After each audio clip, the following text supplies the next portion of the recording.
Matthieu 26. Le complot contre Jésus.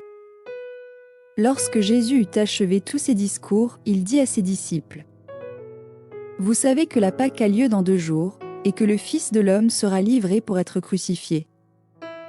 Alors les principaux sacrificateurs et les anciens du peuple se réunirent dans la cour du souverain sacrificateur, appelé Caïphe. Et ils délibérèrent sur les moyens d'arrêter Jésus par ruse et de le faire mourir.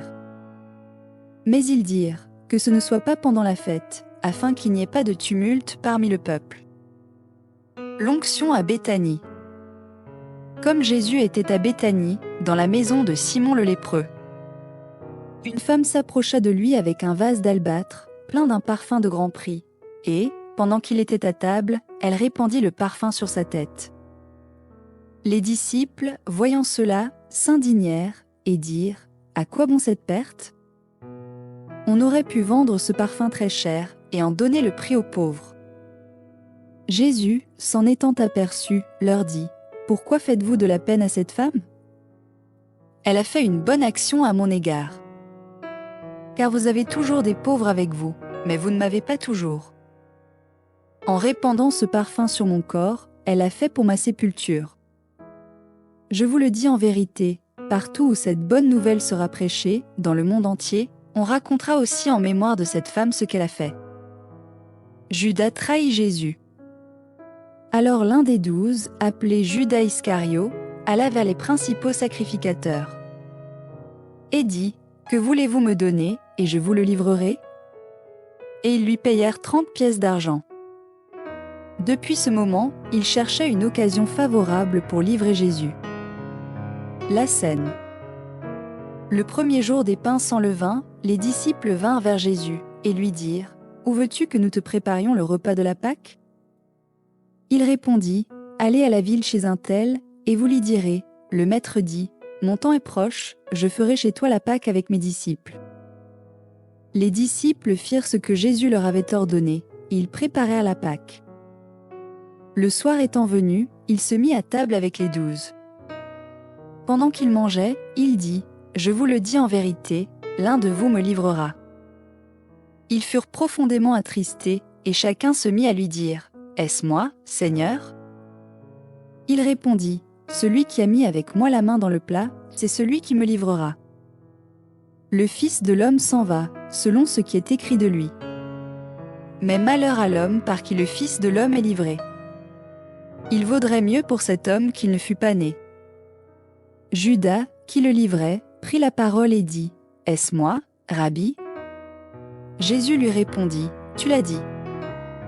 Pendant qu'il mangeait, Jésus prit du pain, et, après avoir rendu grâce, il le rompit, et le donna aux disciples, en disant : Prenez, mangez, ceci est mon corps.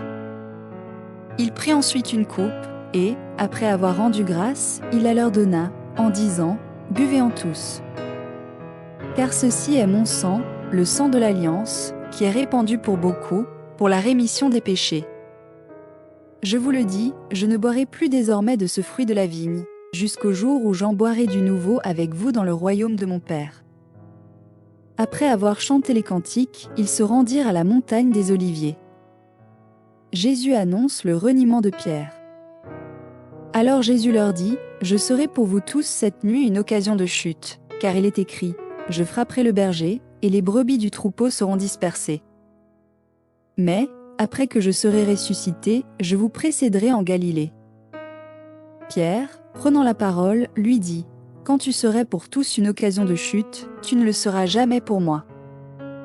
Jésus lui dit : Je te le dis en vérité, cette nuit même, avant que le coq chante, tu me renieras 3 fois.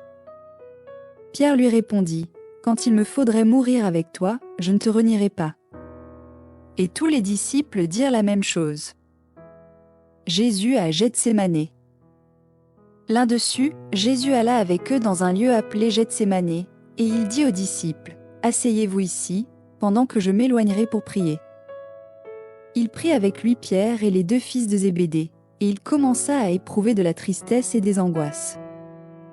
Il leur dit alors : Mon âme est triste jusqu'à la mort, restez ici, et veillez avec moi.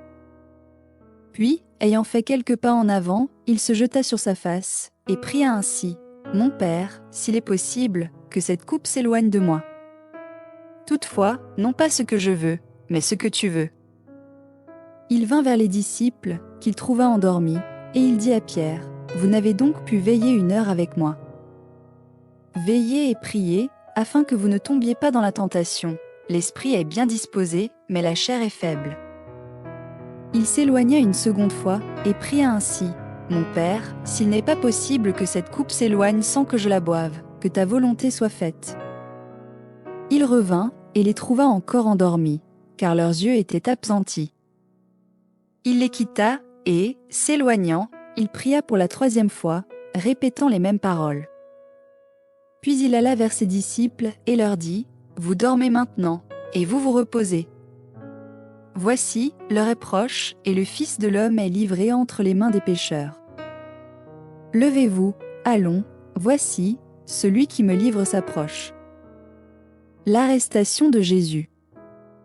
Comme il parlait encore, voici, Judas, l'un des 12, arriva, et avec lui une grande foule armée d'épées et de bâtons, envoyés par les principaux sacrificateurs et par les anciens du peuple. Celui qui le livrait leur avait donné ce signe, « Celui que je baiserai, c'est lui, saisissez-le. » Aussitôt, s'approchant de Jésus, il dit, « Salut, Rabbi. » Et il le baisa. Jésus lui dit, « Mon ami, ce que tu es venu faire, fais-le. » Alors ces gens s'avancèrent, mirent la main sur Jésus et le saisirent. Et voici, un de ceux qui étaient avec Jésus étendit la main et tira son épée. Il frappa le serviteur du souverain sacrificateur et lui emporta l'oreille. Alors Jésus lui dit, « Remets ton épée à sa place, car tous ceux qui prendront l'épée périront par l'épée. Penses-tu que je ne puisse pas invoquer mon Père, qui me donnerait à l'instant plus de 12 légions d'anges? Comment donc s'accompliraient les Écritures, d'après lesquelles il doit en être ainsi? » En ce moment, Jésus dit à la foule, « Vous êtes venus, comme après un brigand, avec des épées et des bâtons, pour vous emparer de moi. J'étais tous les jours assis parmi vous, enseignant dans le temple, et vous ne m'avez pas saisi. Mais tout cela est arrivé afin que les écrits des prophètes soient accomplis. » Alors tous les disciples l'abandonnèrent et prirent la fuite.